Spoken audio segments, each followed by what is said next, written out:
ఒకసారి తెలంగాణలో ఉన్న ప్రస్తుత పరిస్థితి చూడండి. హాస్టల్స్ కానీ స్కూళ్ళు కానీ చాలామందికి అనిపిస్తుండొచ్చు, ఈ స్కూల్ ఏంది, గవర్నమెంట్ స్కూల్ ఏంది. ఇప్పుడు ఈ వార్త చదువుతుంటేనే స్కిప్ అయ్యే వాళ్ళు ఎంతోమంది ఉంటారు. ఇది మనకు సంబంధం లేని సబ్జెక్ట్ అనుకుంటారు చాలామంది. కానీ ఎంత దారుణమైన పరిస్థితులు ఉన్నాయో తెలంగాణలో చూడండి ఒక్కసారి. మళ్ళీ ఇక్కడ 10 సంవత్సరాల కేసీఆర్ ప్రభుత్వ అత్యంత అరాచకమైన పరిపాలన ఒకటి ప్రధాన కారణమైతే 8 నెలలైనా సరే గవర్నమెంట్ వచ్చిన తర్వాత దీని మీద ఈ ప్రభుత్వానికి, రేవంత్ రెడ్డి ప్రభుత్వానికి విద్య మీద ఫోకస్ లేకపోవడం మరింత బాధాకరమైన విషయం.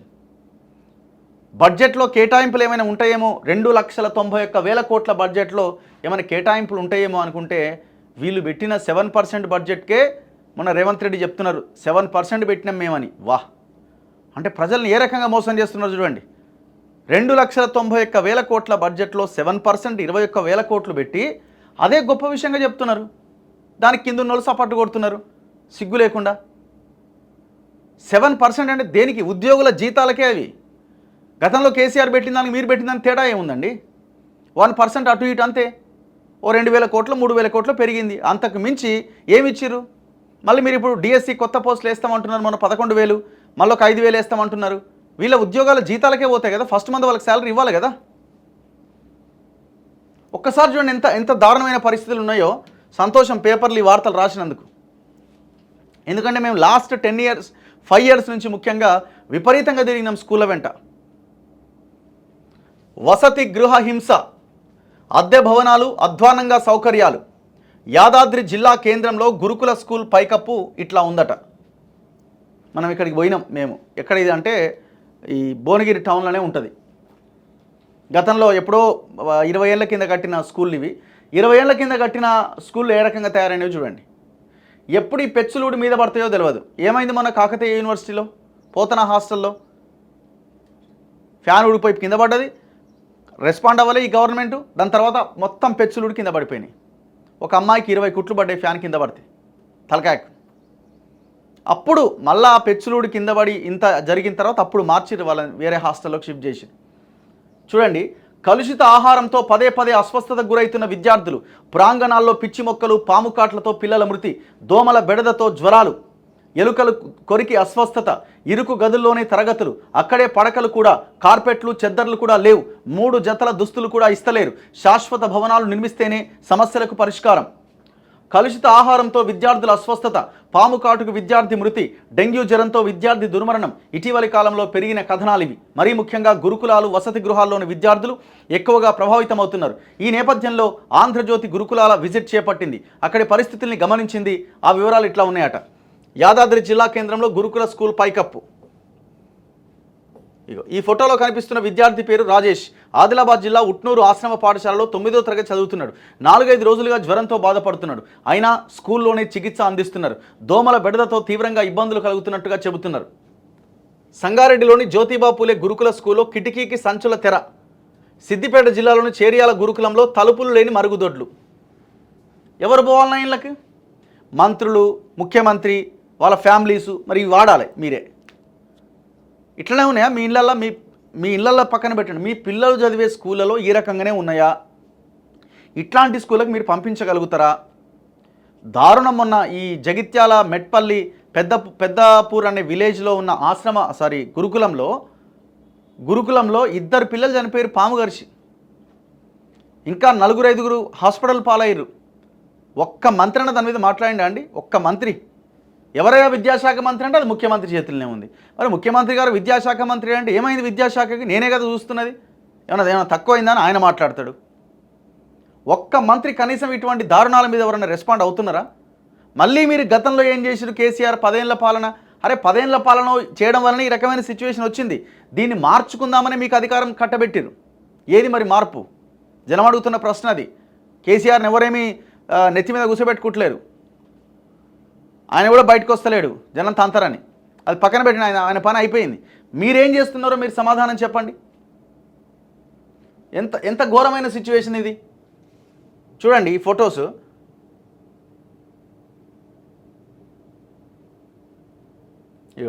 కొత్తగూడెం జిల్లా గుండాల మండలంలో ఎస్టీ బాలుర గురుకుల పాఠశాలలో ట్యాంకులో పాకురుతో ఉన్న నీళ్ళట. ఈ నీళ్ళతో స్నానం చేయాలి.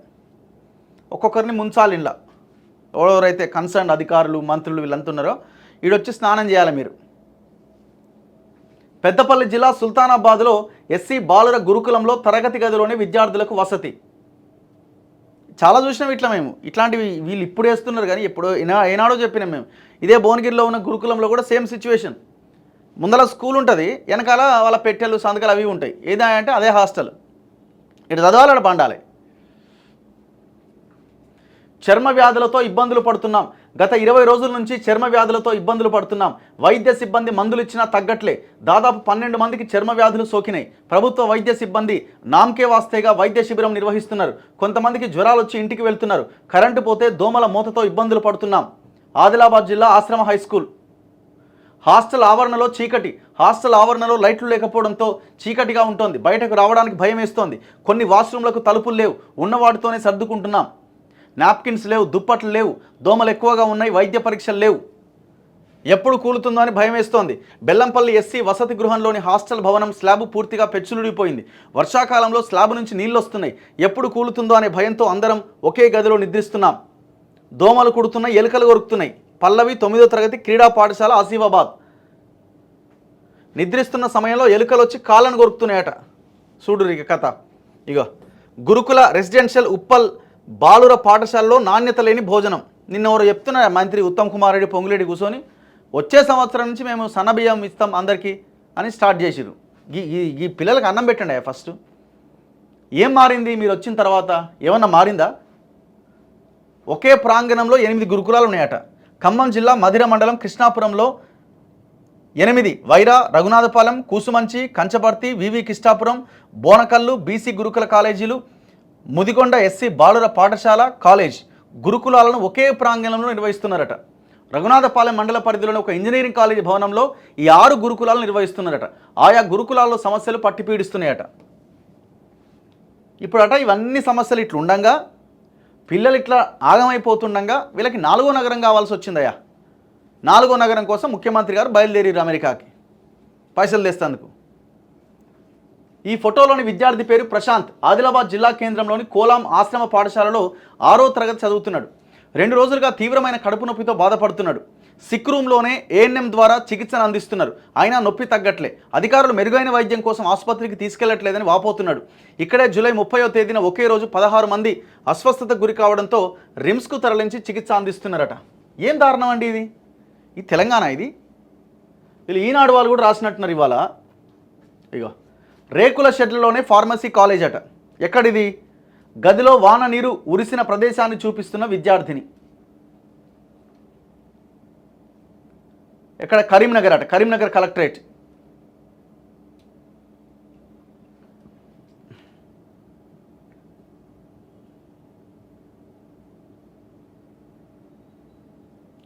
విద్యార్థులకు అనారోగ్యం, భవిష్యత్తు ప్రశ్నార్థకం, లోపించిన మానసిక పరిపక్వత. బేసిక్గా ఏమైపోతుందంటే విద్యార్థులకి హాస్టల్లో చదువుకునే పిల్లలకి వీళ్ళు నాణ్యమైన ఆహారం పెట్టరు, ఆరోగ్యం బాగుండదు. ఆరోగ్యం బాగాలేనప్పుడు విద్యార్థి చదువుకోలేడు.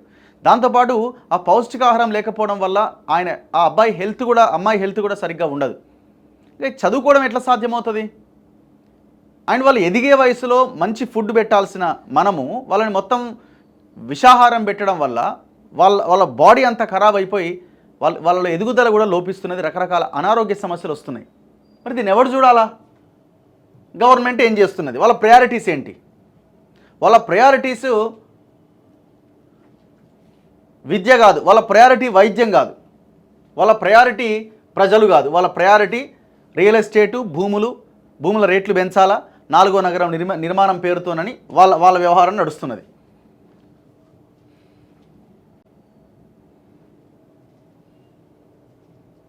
వార్త చూసినాను, అది చూస్తున్నా ఒక్కసారి.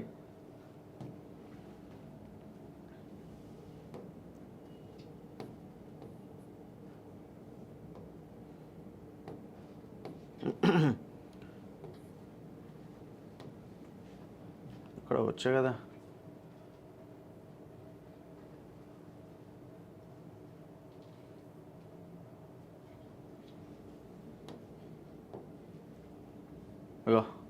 ఈనాడులో కూడా రాసిరు. సంక్షేమ గురుకులాల్లో ఆరోగ్యం భద్రమేనా? విద్యార్థుల యోగక్షేమాలపై పర్యవేక్షణ లోపం. జ్వరాలు అస్వస్థతలతో పెరుగుతున్న మరణాలు. అరే పాము గారు చచ్చిపోయారండి ఇద్దరు.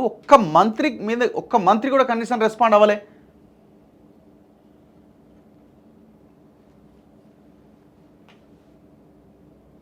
ఇగో ములుగు ఎస్సీ గురుకుల పాఠశాలలో ఒక విద్యార్థిని ఈ నెల 9వ తేదీన భవనంపై నుంచి దూకి ఆత్మహత్యాయత్నానికి పాల్పడ్డదట. ఆ అమ్మాయి గతంలో కూడా మానసిక సమస్యతో బాధపడ్డప్పుడు బాలికకి ఏమైనా అయితే మాకేం సంబంధం లేదు అంటూ ఆమె తల్లితో ఒక లేఖ తీసుకున్న సిబ్బంది కనీసం కౌన్సిలింగ్ ఇప్పించే ప్రయత్నం చేయలేదట. బాలిక వెన్నుపూస విరగడంతో పరిస్థితి విషమంగా ఉన్నది. ఎవడన్నా లేఖ తీసుకుంటాడు అట్లా లెటర్, ఏం జరిగినా మాకేం సంబంధం లేదని అదే హాస్టల్లో పెట్టుకుంటారు ఎవరన్నా? సూర్యాపేట బీసీ గురుకులంలో జూలై 16వ తేదీన 5వ తరగతి బాలికకు జ్వరం వచ్చింది. తొలుత ఆమె పరిస్థితిని గుర్తించలే. అర్ధరాత్రి జ్వరం ఎక్కువ కావడంతో స్టాఫ్ నర్స్ ప్రిన్సిపల్ స్థానిక ఆర్ఎంపీ వద్దకు తీసుకుపోయారు. పరిస్థితి విషమించడంతో సూర్యాపేట ప్రభుత్వ ఆసుపత్రికి తీసుకెళ్లగా అప్పటికే ఆ బాలిక చనిపోయింది. జగిత్యాల జిల్లాలోని పెద్దాపురం సాధారణ గురుకుల కాలేజీలో 15 రోజుల వ్యవధిలో 2 విద్యార్థులు తీవ్ర అస్వస్థతతో చనిపోయారు. మరో విద్యార్థి పరిస్థితి విషమంగా ఉంది. ఏం జరిగిందన్న విషయంపైన కూడా స్పష్టత లేకుండా పోయింది. సో ముఖ్యమంత్రి గారు దయచేసి తక్షణము ఈ విద్య మీద ఫోకస్ చేయండి, బడ్జెట్ని సవరించండి. 7% ఉన్న బడ్జెట్ని కనీసం 14% చేయండి, అది కూడా తక్కువే. అయినా సరే మిగతా 7% వీళ్ళ పౌష్టికాహారం మీద, వాళ్ళ అక్కడ నిర్వహణ మీద, బిల్డింగ్ల మీద ఫోకస్ చేయండి. ఈ 4వ నగరము, ఈ డ్రామాలన్నీ వద్దండి దయచేసి. మీకు దీనివల్ల ఏం ఉపయోగం లేదు. చలో నెక్స్ట్ మిగతా వార్తల్లో ఇగో 3 జిల్లాల్లో 4200 ఎకరాలట గ్రీన్ ఫీల్డ్ ఫార్మా క్లస్టర్లకు మెదక్, నల్గొండ, సంగారెడ్డి జిల్లాల్లో భూసేకరణ. ఇప్పటికే భూముల గుర్తింపు పూర్తి. ఏడాదిలోపు సేకరణకు ప్రభుత్వ ప్రణాళిక. ముచ్చర్లలో 1500 ఎకరాల్లో మరో క్లస్టర్. ఇప్పుడు భూములు సేకరించాలి. ఎట్లా సేకరించాలా? రైతుల నోట్లో మట్టి కొట్టాలా? ఇప్పుడు ఇది తక్షణం అవసరం. వీళ్ళకి క్లస్టర్లు ఏర్పాటు చేయాలి. మొత్తం భూములన్నీ తీసుకున్న తర్వాత ఇంకా ఎక్కడుంది వ్యవసాయం? ఇప్పుడు మీరు చూడండి, ఎక్కడ భూమి సేకరించినా ఒక్క రాజకీయ నాయకుడు భూమి పోదండి. ఒక్క రాజకీయ నాయకుడు యొక్క ఎకరం భూమి పోదు. మీరు గతంలో ఓఆర్ఆర్ తీసుకోండి, RRR తీసుకోండి, ఇప్పుడు నడుస్తున్నది ఫార్మా తీసుకోండి, మొత్తం సామాన్య రైతుల జీవితాలతోనే వీళ్ళు ఆడుతూ ఉంటారు ఆటలు. గ్రీన్ ఫీల్డ్ ఫార్మా క్లస్టర్ల ఏర్పాటు ప్రక్రియను సాధ్యమైనంత త్వరగా ప్రారంభించి భూసేకరణ పూర్తి చేయాలని ప్రభుత్వం భావిస్తోంది. ప్రస్తుతం విదేశీ టూర్లో ఉన్న ముఖ్యమంత్రి రేవంత్ రెడ్డి బృందం అంతర్జాతీయ ఫార్మా కంపెనీలతో చర్చలు జరిపి రాష్ట్రంలో పెట్టుబడులు పెట్టేందుకు ఆహ్వానిస్తోంది. రాష్ట్రంలోని 9 జిల్లాల్లో ప్రభుత్వం ప్రతిపాదించిన 10 ఫార్మా క్లస్టర్లు అంతర్జాతీయ విమానాశ్రయానికి 60 కిలోమీటర్ల లోపే ఉన్నాయని, పెట్టుబడులకు తెలంగాణ అత్యంత అనుకూలమని చెబుతోంది. ప్రభుత్వ ప్రతిపాదనలకు ఆయా కంపెనీలు కూడా సానుకూలంగా స్పందిస్తున్నాయి. దీంతో సాధ్యమైనంత త్వరగా భూసేకరణ పూర్తి చేయాలని ప్రభుత్వం భావిస్తోంది. ఇప్పటికే వికారాబాద్ జిల్లాలో భూసేకరణకు నోటిఫికేషన్ జారీ చేశారు. మెదక్, సంగారెడ్డి, నల్గొండలో కలిపి మొత్తం 4203 ఎకరాల భూసేకరణ ప్రక్రియ కూడా త్వరలో ప్రారంభం కాబోతున్నది. మొత్తం 10 క్లస్టర్లలో భూసేకరణ ప్రక్రియను ఏడాదిలోపు పూర్తి చేయాలని భావిస్తున్నారట.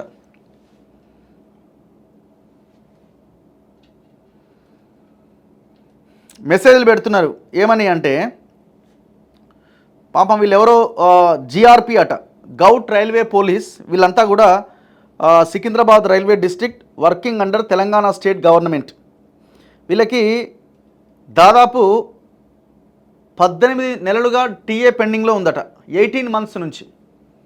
అంటే గత గవర్నమెంట్లో ఇది తెలంగాణ రాష్ట్ర ప్రభుత్వం ఇవ్వాల్సిన ట్రావెలింగ్ అలవెన్స్ అనుకుంటాను. ఇది 18 నెలల టీఏ పెండింగ్ ఉందట. అండ్ 3 సరెండర్లు రావాలన్నట.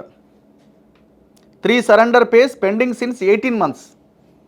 ప్లీజ్ డిస్కస్ అబౌట్ దిస్ అని మెసేజ్లు పెడతా ఉన్నారు. Govt railway police, government railway పోలీసుల వాళ్ళ బాధ ఇది. 18 మంత్స్ నుంచి వాళ్ళకి సరెండర్లు రాకుండా, లేదు వాళ్ళకి టీఏలు ఇవ్వకుండా ఎట్లా మరి వాళ్ళు పనిచేసిన దానికి ఏముంది?